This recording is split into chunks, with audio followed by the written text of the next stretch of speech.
आज हम लोग पीओके में बन रहे दियाबिर माशा डैम के बारे में जानने की कोशिश करेंगे और इसे ही बड़े ही सरल भाषा में समझने का प्रयास करेंगे। ये गिलगित बल्तिस्तान का इलाका है और इसी पीओके में ये डैम बनने का प्लान है।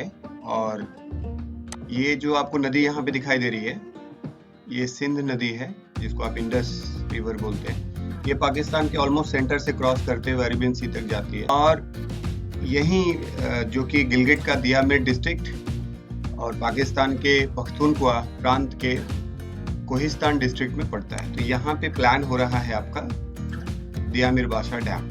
अब भारत के दृष्टिकोण से ये कितना महत्वपूर्ण है, हमको ये समझने की आवश्यकता है। भारत प्रारंभ से ही कहता रहा है कि ये पीओके जो है वो भारत का अभिन्न अंग है और निश्चित रूप से यहाँ पर किसी थर्ड पार्टी इन्वॉल्वमेंट की वजह से चीजें और जटिल होने वाली हैं भारत के लिए, जिसमें कि चाइना का फाइनेंशियल इन्वॉल्वमेंट भारत के लिए जटिलता पैदा करेगा। इस क्षेत्र में चाइना किस तरीके से और आगे जटिलताएं बना पा रहा है या कैसे और चीजें बढ़ रही है, देखिए आप यहाँ पर। सीपेक का भी प्लान है कि वो पीओके से पास होता हुआ वो बलूचिस्तान से होता हुआ निकल करके वो अदर। बात यह है कि पाकिस्तान का बलूचिस्तान इलाका पिछले कई सालों से अस्थिर रहा है, जहाँ पर पाकिस्तानी आर्मी का कंट्रोल बढ़ रहा है, रिबेलियन ग्रुप बढ़ रहे हैं, कहीं ना कहीं बलूचिस्तान को एक अलग राष्ट्र बनाने की मांग बहुत तेजी से उठ रही है। तो चाइना का यहाँ इन्वॉल्वमेंट जो है फोर्सफुली कहीं ना कहीं उसको और ज्यादा दबाने की कोशिश करेगा। तो भारतीय दृष्टिकोण से महत्वपूर्ण। अगर हम देखें यहाँ पर तो पाकिस्तान की जो आर्मी है उसका एक कमर्शियल विंग है जिसको हम फ्रंटियर वर्क ऑर्गेनाइजेशन बोलते हैं, और चाइना की एक फर्म है चाइना पावर। ये दोनों कंपनियां मिल करके आपस में इस डैम को निर्माण करने का कार्य प्रारंभ कर रही है, जिसमें कि 442 बिलियन पाकिस्तानी रुपीस का एक्सपेक्टेड एक्सपेंडिचर है। और इसमें चाइना की जो चाइना पावर या चाइना की जो फर्म है चाइना पावर, उसका 70% स्टेक है और FWO फ्रंटियर वर्क ऑर्गेनाइजेशन का 30% शेयर है। आप समझ सकते हैं कि किसी भी कंट्री में अगर 30% FDI इन्वॉल्वमेंट है तो फिर कितना कंट्रोल उस पर्टिकुलर गवर्नमेंट का हो सकता है। ये पाकिस्तान के दृष्टिकोण से समझने का विषय है कि आने वाले समय के लिए पाकिस्तान के लिए जटिलता का विषय होगा। इस क्षेत्र में चाइना की इन्वॉल्वमेंट किस तरह से बढ़ रही है हम भी ये देख सकते हैं, क्योंकि इस यहाँ पर जो पीओके का इलाका है वहाँ पर चाइना द्वारा डैम का बनाया जाना भारत के संप्रभुता पर कहीं न कहीं एक घात है और इसे भारतीय सरकार को बड़े ही भाव के साथ विरोध व्यक्त करने की आवश्यकता है अलग अलग डिप्लोमेटिक फोरम्स पर भी, क्योंकि आने वाले समय में अगर इसका निर्माण कंप्लीट होता है तो भारत के लिए एक जटिल विषय बन सकता है। और यहाँ पर ये जो डैम बन रहा है ऑलमोस्ट उससे 4500 मेगावाट पावर जनरेट होने की संभावना। अगर आप देखें तो चाइना पावर और पाकिस्तान की फ्रंटियर वर्क ऑर्गेनाइजेशन ने 15 जुलाई 2020 को एक एग्रीमेंट साइन किया हुआ है जिसके अंडर $5.85 बिलियन का प्रोजेक्ट है और ये प्रोबेबली दुनिया का सबसे हाईएस्ट ऑर्डर का आरसीसी डैम बनने वाला है। इसकी हाइट जो होगी वो 272 मीटर होगी। 8 मिलियन एकड़ फीट ऑफ वाटर की कैपेसिटी होगी जो पाकिस्तान के लिए नॉर्दर्न पार्ट को, जिसको नॉर्दर्न फ्रंटियर रीजन बोलते हैं, उस पार्ट पर इरिगेशन के काम आएगा। ये पावर प्रोडक्शन 4500 मेगावाट का निश्चित रूप से पाकिस्तान में डेवलपमेंट के ग्रोथ में इसका काफी बड़ा रोल होगा। एग्जैक्टली इस डैम की यहाँ पर जो दियामिर बाशा डैम बन रहा है, ये इकोलॉजिकली काफी बड़ा डिजास्टर होने वाला है, जैसा कि इकोनॉमिक टाइम्स के अनुसार ये कहा जा रहा है। क्यों ऐसा है? वास्तव में ये माना जा रहा है कि ठीक है ये पीओके में बन रहा है जो कि भारत की संप्रभुता पर एक तरह से चोट है और इकोलॉजिकल डिजास्टर, बिकॉज जिस क्षेत्र में वहाँ पे बन रहा है वहाँ करीब 300 अर्थक्वेक्स एवरेज हर मंथ आते हैं, बड़े या छोटे आते रहते हैं। इसलिए अगर वहाँ पर बांध बनती है तो आने वाले समय में एक बड़ी आपदा का भी कारण बन सकता है। वास्तव में इस डैम को डिजाइन करने वाले जनरल्स में से एक जनरल बट का स्टेटमेंट था। उन्होंने 2004 में तत्कालीन राष्ट्रपति परवेज मुशर्रफ को लिखा कि वास्तव में मुझे इस बात का डर है कि अगर अर्थक्वेक की वजह से बाशा डैम किसी भी तरह से प्रभावित होता है तो उस परिस्थिति में ये तरबेला डैम जो कि करीब वहां से 330 किलोमीटर के आसपास है, और अगर उसने तरबेला डैम को वाइप आउट किया तो पूरा का पूरा नॉर्दर्न पाकिस्तान जो है वो जलमग्न हो जाएगा और हो सकता है कि हम लोग स्टोन एज की तरफ रिटर्न कर जाएं। ये जनरल बट का स्टेटमेंट था। 18 सितंबर 2018 में इन सितंबर 18 एक यूएस की बड़ी ही प्रतिष्ठित फर्म है, इंफ्रास्ट्रक्चरल कंपनी है, जिसने पाकिस्तान के चीफ जस्टिस सकीब निसार को एक पत्र लिखा और कहा कि ये जिस स्थान पर विशेष पर ये बन रहा है वो काफी अतिरिक्त खर्च का कारण बनेगा और इसके निर्माण में 10 साल से ज्यादा का समय लग सकता है।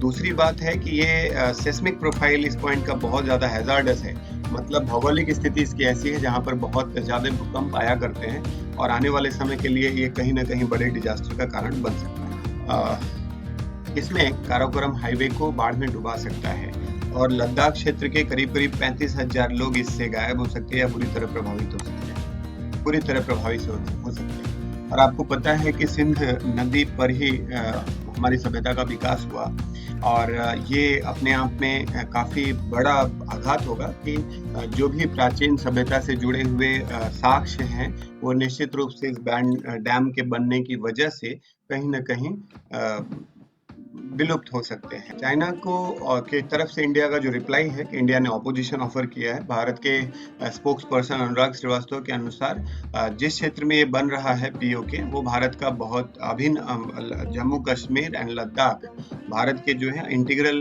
पार्ट्स हैं और भारत इस पर पाकिस्तान और चाइना दोनों को ही अपने विरोध व्यक्त कर चुका है और कहीं ना कहीं आतंकवादी गतिविधियां भी चलाने के लिए उस क्षेत्र का इस्तेमाल भारत के विरुद्ध बरताने में उस क्षेत्र का उपयोग होता है। इस डैम को लेकर के थोड़ा और भी रोचक तथ्य हैं जिसको हमें समझना होगा और वो तथ्य ये है कि एग्जैक्टली इसकी प्लानिंग 1980s के आसपास से हो गई थी, लेकिन इसमें बहुत ज़्यादा टेक्निकल इन्वॉल्वमेंट थी और बहुत ज़्यादा फंड की आवश्यकता थी, इसलिए ग्राउंड पे नहीं आया। 1998 के बाद नवाज शरीफ गवर्नमेंट जो थी उन्होंने इस पर थोड़े इनिशिएटिव लिए। 2004 में आकर के थोड़ा परवेज मुशर्रफ ने इसको एक डायरेक्शन देने की कोशिश की। The council of common interest has approved इस कंस्ट्रक्शन प्रोसेस को 2010 में जो है काउंसिल ऑफ कॉमन इंटरेस्ट ने इसको पारित कर दिया, अप्रूव कर दिया।